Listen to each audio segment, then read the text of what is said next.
and I talked to lots of people who had all kinds of strange beliefs, including very aggressive beliefs, and I try to understand the funnel that people go through. And you can think of it as being quite similar to radicalization, and what gets people to start, and where it goes on, and so on. And one of the questions is, when can you turn it back? And the answer is very sad, because it's relatively easy to turn back in the early stages.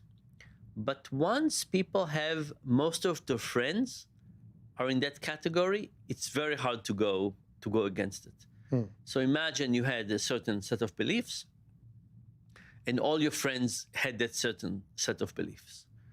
And not only that, but to prove yourself, you had to be a bit more extreme.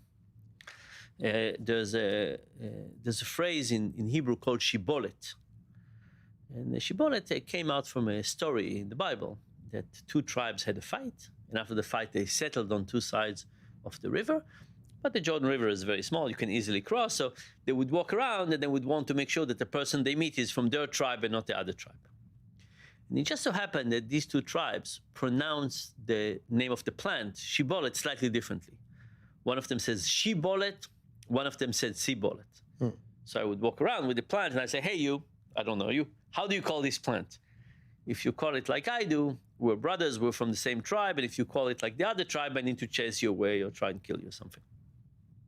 And we now use this term, shibolet, for a speech that is not about the facts, but about identity. Because when I show you this plant, I say, what's the name of this plant? Do I care? No. No. You want to see from one of you. So it's always easier to take examples from other places. So when President Trump, before he was the president, said the immigrants are eating cats and dogs, did he mean it? I think he meant it like shibolet.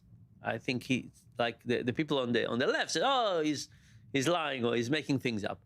The people on the right said, he is telling us how much he doesn't like immigrants. It was an identity speech and so on. So when people get all their friends and everybody believes in something, all of a sudden the speech becomes more extreme. You have to show off, you start talking about shibolet, you start talking about identity, and then it's very hard to stop. Now, am I willing to give up on the hope that we could turn things down? No, but the amount of effort we will need is going to be tremendous.